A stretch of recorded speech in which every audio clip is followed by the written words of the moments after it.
ñoo ne tey jii résoudre muy kuréel boo xamante ne fii moo ëmb lépp loo xamee ne ci Dóoru lay def comme ni leen ko waxee ñu ñëw tey Daara ngir sensibilisation ci képp koo xamee yaa ngi dawal Dóoru ñuy daw ndànk ci kaw tali bi yaru ci kaw tali bi bu sol suñuy casque te wane na ñun ñu yaru lañ ànd ko kan président Mamadou Ndiaye de Dakar président résoudre ak kan président Mamadou Ndiaye de Thiès président de l'association nationale des motos Jakarta du Sénégal ak kan ak président yi nga xam ne ñoo nekk ci 45 régions du département yi 45 départements du Sénégal 14 régions du Sénégal ñëpp àndandoo tey jii ñëw Daara ngir ànd ci benn sensibilisation wan leen ne ñi nga xam ne ñoo dawal nii ñu liggéey bu am solo te lépp lu ñu def it seen njaboot képp moo tax kon ñu ne ngeen taal lumière yi taal leen lumière yi ñoom visibilité lumière yi s'il vous plaît les lumières s'il vous plaît ñoom visibilité am na ci solo lool waaye ñi ngeen di gis tey jii muy taw boo xamante ne fii dañ koy def jëmale ko ci ñi nga xamante ne fii ñooy dawal ñaari pneu kon ñu xam ko ci ñaari pneu yi ci kaw tali bi ñu bokk ci njaboot ak transport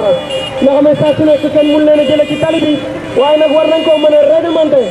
jaarale ko foo xamante ne fii ñëpp danañ xam ne wax dëgg ñii ay liggéeykat lañ te ñii aussi transport rapide la ànd ko kan résoudre muy kuréel boo xamante ne fii moo ëmb lépp loo xam ne moo jëm ci wàllu Dóoru tey jii ñëw Daara ngir sensibilisation ci wàllu sécurité sensibilisation ci wàllu liggéey sensibilisation ci ndaw ñi nga xamante ne fii yàlla dogal na ñu nekk ci Dóoru ànd ko kan Mamadou Ndiaye de Dakar le président de résoudre ak kan Mamadou Ndiaye de Thiès mi nga xam ne mooy nekk président kuréelu association des Jakarta du Sénégal ak tous les présidents des 45 départements du Sénégal à Carcass ànd ci kan Carcass mi nga xam ne soo bi ngeen di dégg suuf ak Carcass kenn kaasatul Carcass la wax foofu. waaw kàddu yi rafet na Moustapha Thiam président ñu ngi lay ziar di ziar waa Mbacke Bawol waaw tey Daara Jolof ñu aaye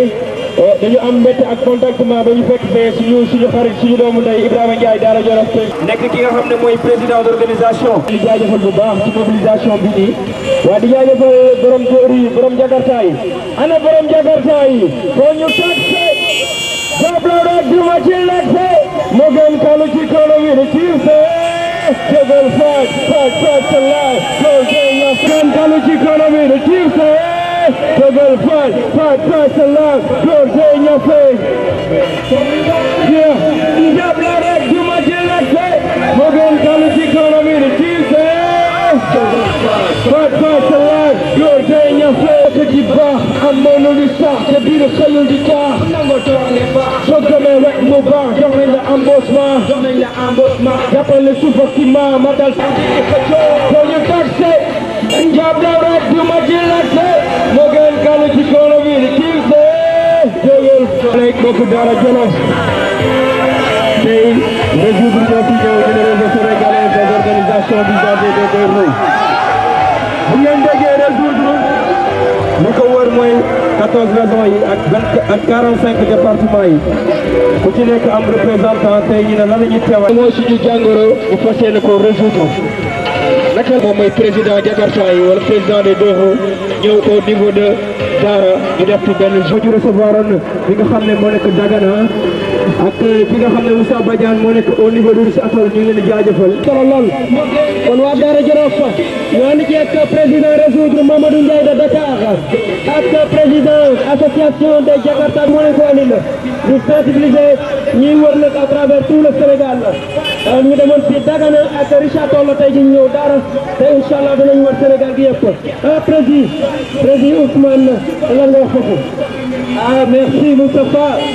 Sénégal moo daje Sénégal moo ñëw fii tey si Daara Jolof fi mu fekk maa ngi ko tegu ci Kali Mbarga fat fatati no yéen ma tax di xare kalu ci ay arrêt ma ko ma ci ko rek ñu boy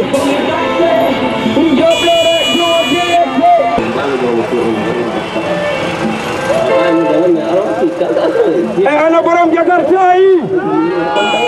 ana borom Jakarta yi soo bi may naa leen ko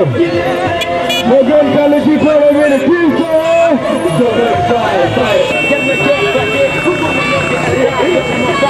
waaw mbokki Daara Jolof tey résoudre na fi ñëw réseau sénégalais des organisations d'usagers de deux roues daf ko Dagana tey ñu ñëw fi nga xam ne mooy Daara Jolof ànd ak président Ibrahima Ndiaye mbokki Daara Jolof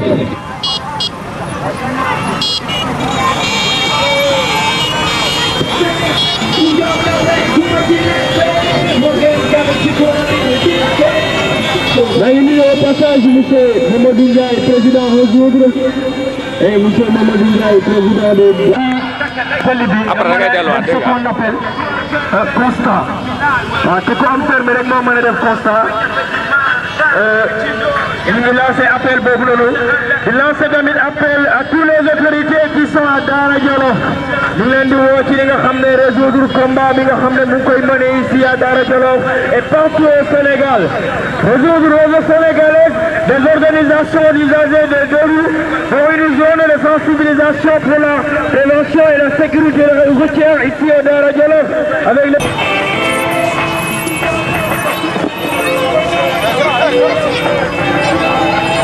Google Quad for life. Good thing you say. DJ Yokol. Okay. Oh, Holy Guyana. Quad for life. Good thing you say. Okay. You're better. Too much in like that. They're going to call it you come and do the kiss.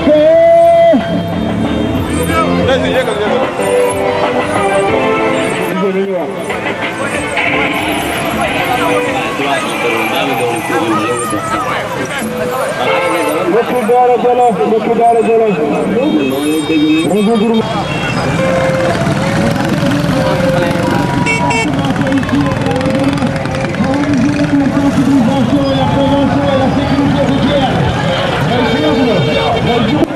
yéen a ngi sensibiliser wax ne da ngeen a set da ngeen a yaru kon donc dañ ko doxale noonu avancé na ñëpp taxaw nañu ci kanam taxaw ki nañ taxaw man lool rafet na lool am na solo lool dama tamit métti na mais lépp incha allahu rabbi na saafaraw ndax lii toog xam na lu rafet la seen président mi ngi koy gis dëgg na ko porté agala ko fépp fu war a àgg incha allah ñu leen di sant bu baax di leen gërëm ñaa respecté li nga xam ne ni cause bi rek loolu mooy li am solo jërë ngeen jëf si jëfoon ci kambu sif ngay mokk li taay di la gunge di la teg ci yoon commencé bàyyi la ikk baa ngi ci daas ba mbéy mooy yaa wax nga ñu koor wax nga ñu door wax la ñuy def ba nga dégg waa góor wala ki nga door li maam laa yegg maam Bamba li tabax gayne référence nga amul solo kon nekkee yaroo baax yaru yow lii la lu may boy dina ko xaaj yow nga door takk sa ñoor boo dee góor yow daara Jolof daara Jolof daara jox lu bëri jox la ma da nga tëral rek ñoom lu nga ci jox ko sey ci law ci way na ba ci li ngi dem ci fa dem ba tëral rek ba dem sëri ak wax na he ci na sama ci le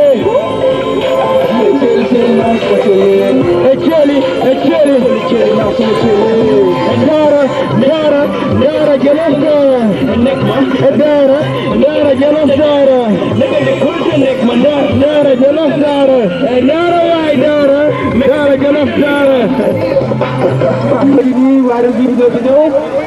Résoudre mooy réseau sénégalais des organisations d'usagers des deux roues. Ndiambé chef de garage. responsable yëpp yi ci garage bi. affaire bi du lenn lu dul benn journée de sensibilisation sur la prévention et la sécurité routière organisée par le Résoudre nag mooy réseau sénégalais des organisations d'usagers des deux roues organisé le jour de message. di leen gërëm di leen sant ak yéen ñi nga xam ne dañuy jógee Ndakaaru ñu ñëw fii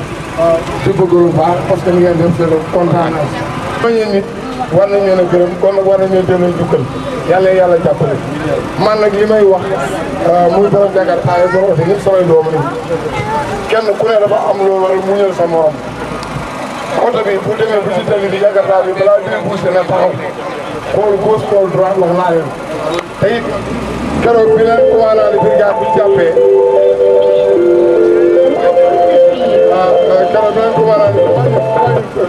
keroog bi leen commandant de brigade bi jàppee mu ñëw di leen génne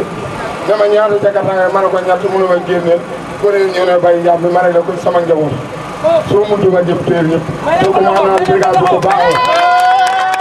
ba bëgg nag ñoom commandant de brigade bi xëy ñëw ne seetat nit ku baax la man yàlla tax ma ku ma lu neex kenn man lu ma jëy kenn bu amul too nit du ma ko wax ndax commandant de brigade bi ko nit ku baax la ndax na leen li leen di tere nañ koy bay kaw territoire jërëjëf merci ndax kaw territoire bi moo nga xam ne moom la ni aaye nañ koy moytu tey ñu bokk ñu ñëpp di muñ na fi ndax suñuy dooma fi ne ñu joor Jakarta yi joor oto ñëpp suñuy njaboot la tey ñu ne yow ku ñu ci génn ñi la nga génn del si waat waaye du ma génn génn nga ñu lay sant leen gërëm en règle du sol casque yi bu leen ko fàtte dee leen sol casque boo bañee ku la jam da ngay nekk en règle c'est ça wut leen seen carte grise di fay mairie di sol casque jàppal ci lii ma wax leen jan sooy la fi ñoo ko bokk da ngay respecté sa bopp boo bëggee ñu respecté la tubay du ñor la ko tekki sa kaasal wari sa tekki jon du la koy jon le président ñu lay nuyu Mamadou Ndiaye merci beaucoup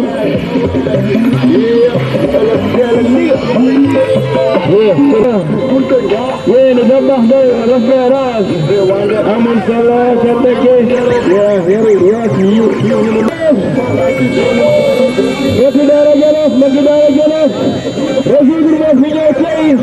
pour une journée de sensibilisation pour la prévention et la sécurité routière. Résoudre réseau sénégalais, la gendarmerie nationale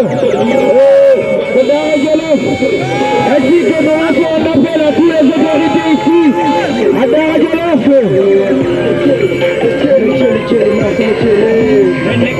Nekk ni culture nekk ma Dara Jolof bu ci tali ba ngoon faat patati noon yana ma tax di xare kanu ci ay képp teel ma fay ma ci ko rek sécurité routière yi kon nanu respecté norme yi jël leen benn voie ngeen bàyyi beneen voie bi sinon du ñuy bloqué circulation bi te warul jël leen benn voie bi ñu utiliser benn voie bi bàyyi beneen voie bi sinon du ñuy bloqué circulation bi te warul nañ ko def dans la discipline terminer ko dans la discipline prévention et sécurité routière ren wax kon war nañ ko wane war nañ ko incarner s'il vous plaît waaw ñu déglu ko wax na soolal waaw ñu remercie bu baax a baax Ibrahima Ndiaye le président de compteur moto de Dara Jolof waaw ça relève baax a baax yéen waa Dara résoudre moo fi am si tey wàcc si terrain bi di sensibiliser pour la prévention et la sécurité routière donc fii ci Dara Jolof fekk si si seen natango seen président Ibrahima Ndiaye ak Ousmane Dara Jolof ngir seen journée bi nga xamante ne si moom kon nag ñu leen di wax na leen na ci kaw tali bi ñu ci def ndànk ngir lan suñu kaaraange ñu jéem a nekk en règle ba kenn du ñu yàpp bu benn takk der boo xamee ne si war nañu yàpp wax dëgg yàlla ndax it noonu buñ ko amee ñun ñoo ko war a may suñu bopp muy yar bi ñu war a wane ci tali bi bàyyi fon da ngeen karkaas ci taw bi li mu wax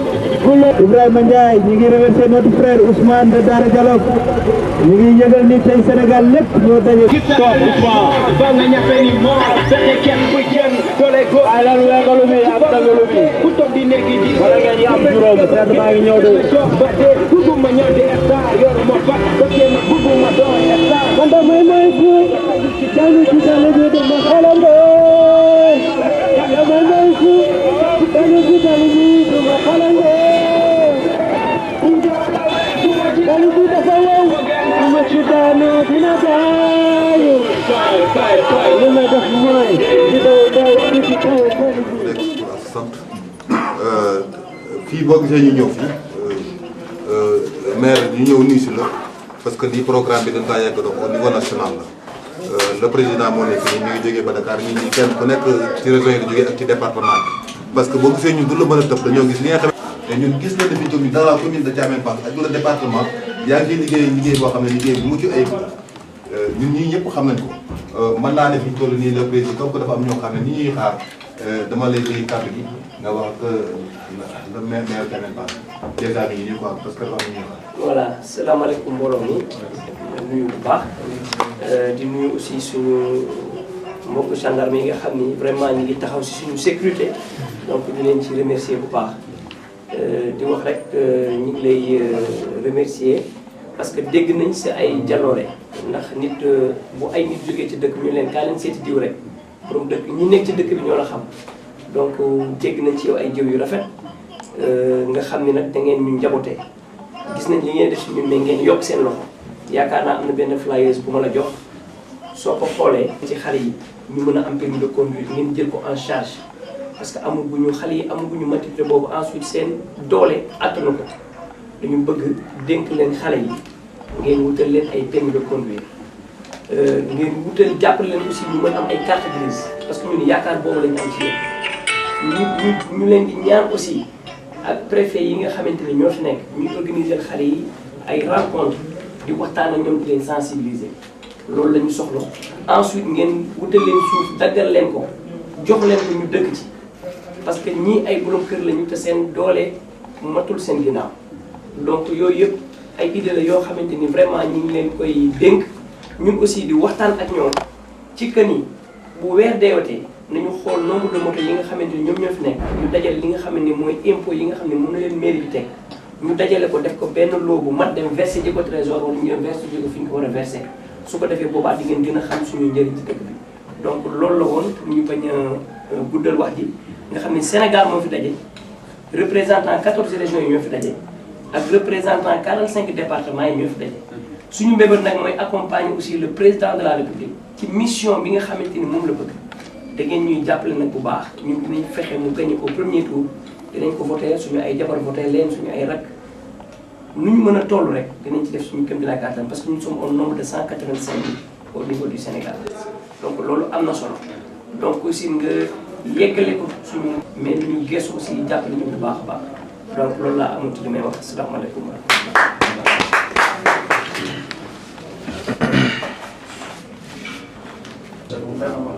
waaw sax muy tënk la. voilà baax na jërëjëf président ñu ngi lay nuyu di ci le commandant personnel bi nga ànd ak yéen suñu collaborateurs yi interne ci ñoom ñu toog maa la ak mboolem usagers yi nga xam ne ci wàllu ni ñu ko déggee ci kii bi ci bëri ci la yëngu. en tout cas tey am nañu mbégte bu baax a baax parce que it da ngeen a am yéene dañuy gis ne ni politique am yéene rek dinañ bëgg nit ci lu bëree bëri parce que fi may toog sax doon xalaat gisuma woon vraiment dara lu war a justifier ngeen ñëw ci Thiamène Pass peut-être pour une raison rek xëy na daara ak Thiamène histoire géographie lépp dafa ñu boole donc ñaari dëkk yi am na lu bëri ñu séq mais su leen neexoon nag ngeen yemale seen i activité foofu sax yemale ko biir liggéey bon tout compte fait am na lu gën a yaatu loolu ndax ci mooy li ma gën a jàpp ci discours bi yéene ji ngeen am pour bokk ci ñiy liggéey réew mi parce que xam nga politique li wax na du dara comme ni Platon bi wax rek fekkee na politique moom seet luy doxal dëkk bi nga dugal ci sa loxo loolu mooy politique kon jàpp naa ne yéen a ngi politique donc bi ngeen amee nag pas-pas bokk gis-gis ak ñun déjà daf ñuy gën a encouragé parce que ki bëgg a liggéey ak yow doon na la jaaxal bu wéetee wala mu nekk fenn wala beneen kanam ci ne kat danaa ñëw ci yow heure boo ma waree dimbale ma mais nag su xeex taxawee donc damay jàmmaarloo ak yow kooku du dalal sa xel te wax dëgg yàlla li ngeen fi wax ji dañu bokk pas-pas ndax ñun aussi amuñu ku ëpp le président de la République parce que nit booy ànd ak moom da ngay ànd ak moom ci engagement nit ku ndoom di jiixi jaaxa wala ñuy seet loo xam ne dafay naxasal politique bu président Macky Sall parce que moom la ñu am yaakaar aussi ci ne suñu ko gungee li ñu bëgg ci Sénégal bi dinañu ko am kon bu fekkente ne ay ndaw organiser nañ seen bopp ci mouvement bi ngeen wax ne suma juum 185 000 membres wax dëgg yàlla damay jàpp ne bu corporation yëpp defoon ni yéen kon xelu président de la république donc mën na dal en tout cas ñi ngi leen di encourager ñun fi ñu ko mën a fare ci niveau sectoriel la mooy commune bi nga xam ne fi la ñuy mën a yëngoo xëy na moom la mu war a def ak ay jawriñam moo ngi koy def mais ci doléance yi ngeen wax nii je pense que da nga poser benn condition kon ma jàpp ne yéen même dañ leen di war a déglu ndax pour la première fois ay nit ñëw ci yow en tant que magistrat de la ville mu wax ne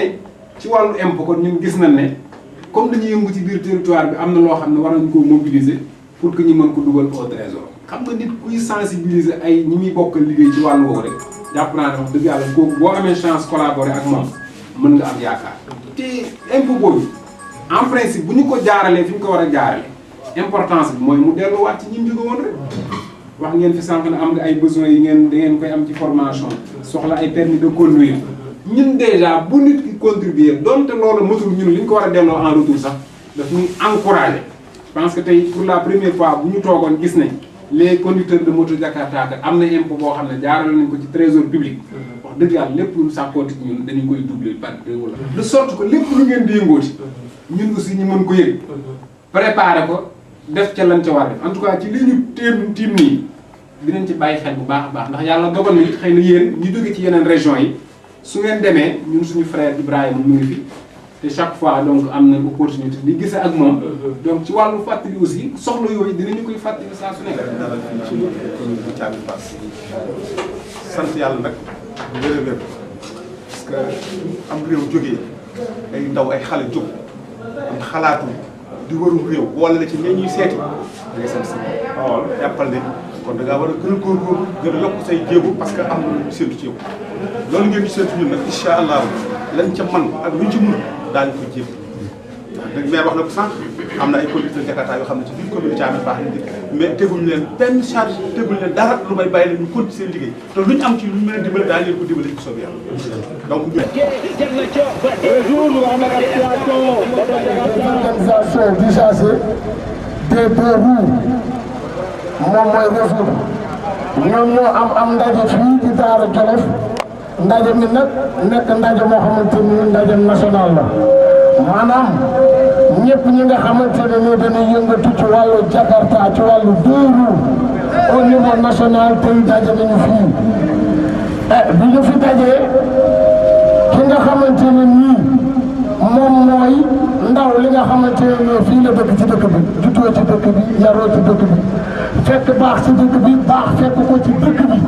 mooy ki nga xamante ne nii lépp lu mos a yëngatu ci Daara Jolof ak lu mu mën ci doon ñëw na bokk ko doomu aadama yi moom mooy le directeur général de la SAED monsieur Samba kooku nag tey moom moo yónnee délégation bi yëpp ñu àndandoo tey ngir bokk ak waa résoudre seen bés bi ndax nee na nag ku ci nekk xam na ne ku xewlee bëgg nga waa résoudre taxaw ci sa wet te waa résoudre tam xam lu wul lenn kenn kon suñu xewlee lépp luñ jàppoon dinañ ko bàyyi àndandoo ak ñoom pour bokk ak ñoom seen bés bi loolu nag muy gën a feddali kóllëreem ak yéen di leen wax ni leen ne ni ngeen ko jàppe xam na ko ndax fu ngeen ko fekk mu taxaw lu ngeen jàpp lu bàyyi ngeen ko fu lu ngeen ko fekk muy daw sax ngeen dawal seeni Jakarta àndandoo ak moom wan ngeen ko yëg wan ngeen ko respect wan ngeen ko considération wan ngeen ko bëgg développement ci seen gox loolu ci boppam moom moo tax mu ànd ak yéen te it seen tur wii xaw ma kan moo ko mbëgg waaye kii ko bëgg Dakar naa na taxalawul ndax résoudre pour képp ku jàng moom mooy saafara kon seen mbir mi yàlla dogal na lu ñu xewle ngeen àndandoo ak ñoom bu dee takk la bu dee ngénte la bu dee ceeb la lu mën ci doon ku bëgg mu xumb bëgg mu baax bëgg mu neex woo nga borom Jakarta yi woo nga yàlla dogalee ngeen di solution parce que yéen yéenay résoudre ngeen di solution ndax ku xew la bu ngeen ànd ak moom seen i mbir dox looloo tax directeur Samba Ndiobène Ka directeur général de la SAED ne moom lu mu mos a xewle yéen a ca man lu mu mos a xewle ngeen àndandoo moom lu mu mos a xewle ngeen bokk doog moom moo tax tey mu yebal délégation bi yëpp délégation bi di Pape Sara Ndiaye ñu ngi nii moom mooy le coordinateur réseau des enseignants de l'APR du département de Linguère. Ñu ngi ànd ak le surveillant responsable politique Fallou Mbacké Ka ñu ngi nii toog ñu ngi ànd ak l'enseignant responsable politique le fidèle collaborateur du directeur général de la Ka ñu ngi ànd ak un opérateur économique monsieur Mor Sarr Niang xaritam di wëlle ren jàmm ñu ngi ànd ak son communicateur traditionnel son griot son ami son frère Maguette Lo alias Fox. Chers frères du Résoudre dañ fi ñëw tey porteur d'un message et d'une enveloppe du directeur général de la SAED notre frère Samba Ndiobène Ka par rapport ak manifestation bu am solo bi nga xam ne da ngeen koy def ren la commune de Dara notre chère commune de Dara nekk à l'honneur. Le directeur général de la SAED mi ngi leen di féliciter mi ngi leen di encourager mi ngi leen di jaajëfal bu baax di ko jaarale nag ci turu Ibrahima Ndiaye bi nga xam ne c'est un membre actif de votre organisation mais mu nekk un fidèle compagnon du directeur général de la SAED. Le directeur général de la SAED nag lépp loo xam ne day jëm ci développement de notre pays le cher Sénégal lépp loo xam ne day accompagner la politique du président de la République son excellence Macky Sall du ci des ginnaaw ci loolu lay xëy ci loolu lay gont parce que vous ne perdez pas de vue que le plan Sénégal émergent dafa am benn pàcc bu am solo boo xam ne c'est la première phase mu consacré ko à la transformation structurelle de l'économie. Transformation structurelle de l'économie nag kenn mënu koo wax te waxoo le secteur du transport mu am ambition yu am solo par rapport à la modernisation de ce secteur. Information yi ñuy jot par rapport ak seen kilifa yi nga xam ne ñu ngi nekk au niveau de Résoudre yéen a ñuy xamante ne le président mi ngi ciy def loxoom te yéeneem mooy mu développé ko considérablement pour que yéen ngeen gis ci seen bopp population yi gis ci seen bopp usagers yi gis ci seen bopp. Le directeur général de la SAED nag ci loolu lay xëy ci loolu lay gont comme je l'ai dit tout à l'heure. Ici au niveau de la commune de Dara par rapport à tous les secteurs jour et nuit mi ngi ciy def loxoom bu baax a baax a baax lii nag da ngeen ko cee fekk parce que borom moto Jakarta jaa ngi lii toog ñoom ñaar ay partenaires lañ yoo xam ne yàgg nañoo jëflante yàgg na leen dimbale te loolu aussi kanam la jëm. Donc encore une fois daal wax ji mën naa bañ a gudd mi ngi leen di féliciter bu baax a baax di leen encourager bu baax a baax di leen wax que ne cette collaboration day continuer parce que moom loolu la gëm parce que action bépp booy def ci population bi c'est une action bénéfique mën nañ ko sax tuddee jaamu yàlla. Donc on vous souhaite une pleine réussite par rapport à cette activité de Dara et son engagement aussi est acquis par rapport à l'accompagnement qu'il va vous accorder pour le futur. Donc ñoo ngi leen di jaajëfal di jël symboliquement l'enveloppe di leen ko remettre jërë ngeen jëf. di leen sant kenn ku ci nekk ci turam ak ci santam man nag man may Koné Kaolack laaj ma bokk ci ñi ànd ak ñoom nekk leen waaye ñu war a jouer benn rôle boo xam ne ci participation développement Sénégal bi la bokk muy résoudre kenn ku ci nekk xam nga lu muy tekki même boo sérieux boo ne résoudre mooy la solution. La solution mooy lan xale yi nga xam ne ñoom ñooy l'espoir du Sénégal te Macky Sall di ci yëngu di wax toujours sur le plan émergent Macky Sall émerger ñun ñoo war a émerger vous les gosses yéen a war a émerger kon émergent bu jaaree ci yéen nga nekk ci yoon boobu di ko dox vraiment ñu ngi leen ci sant di leen gërëm di sant aussi suñu autorités yi nga xam ne mosu ñoo noppale ko ñu ngi ñuy jàppale te xam ne ni ñu amuñu doole ñu ngi koy wuti nag. Mais pour ne pas aller très loin, nous demandons à Macky Sall un changement dans notre vision. Nous demandons à Macky Sall des actions dans nos projets. Mais aussi nous demandons des réactions pour la terre. Merci.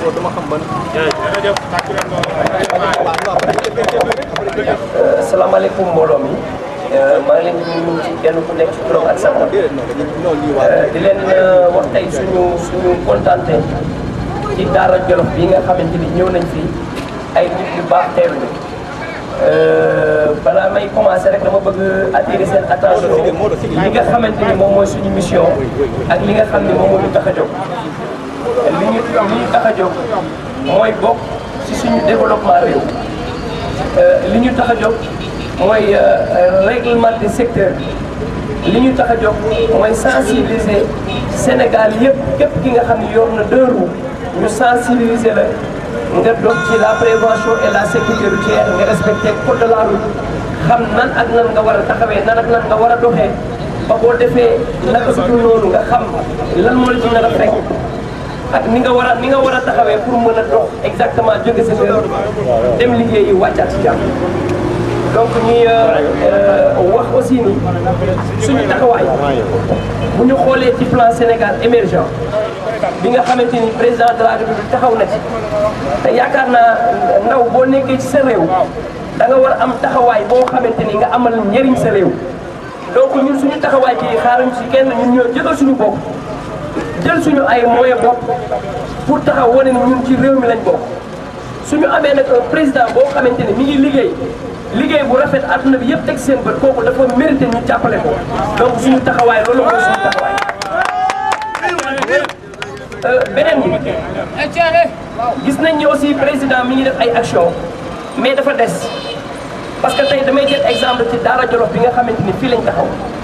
même bu fekkee ni Daara Jolof tey 2500 2 roues ñu ngi fi mu jël par exemple 150 permis de conduire wala 150 carte grise indi ko fi baax na waaye ndaw na ñu ngi koy ñaan 2500 2 roues yu nekk ci dëkk nañu régler 2500 permis de conduire teg ko ci loxo xale yi jàppale leen ci carte grise jàppale leen ci ay casque homologué pour xale yi mën a def seen liggéey. donc loolu am solo la. beneen bi yéen tamit ñi nga xam ne yéenay jeunesse bi bokk ci dëkk nit boo bokkee ci dëkk da ngay wane sa bopp bu leen xaarati mairie ak gendarmerie di leen jàpp heure fay juuti bu jotee dajale leen li ngeen am ngeen dem trésor bu dee 500 millions ngeen am bu dee 1 milliard ngeen am jël leen ko ngeen dem verser ko ci trésor pour ñu xam ne yéen aussi bokk ngeen ci développement réew nit noonu lay taxawee pour développer réew. dëgg la waaw. ñu bëgg aussi yéen autorités yi nga xam ne yéen lañ fi fekk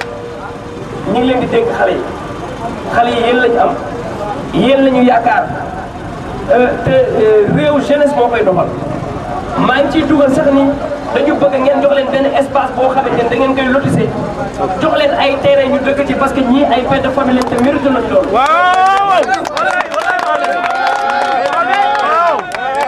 dañu ambitieux nag am na lu ñu bëgg li ñu bëgg da ngeen ñu ciy jàppale coono bi ñu nekkee amul kenn yaakaar ci moom lu dul président de la république da ngeen ñu ko waxal suñu yóbbante ñu ngi leen di gërëm di leen sant gis nañ seen taxawaay yal na leen yàlla jàppale jullit yëpp. voilà di remercier monsieur Ibrahima Ndiaye mi nga xamante ne nag moo fi suñu représentant boo leen ko jàppee jàpp ngeen ñu boo leen ko bàyyee bàyyi ngeen ñu parce que nit tamit boo ko fekk ci dëkkam da nga koy dooleel. dëgg la de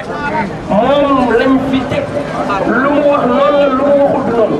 asalaamaaleykum wa rahmatullah.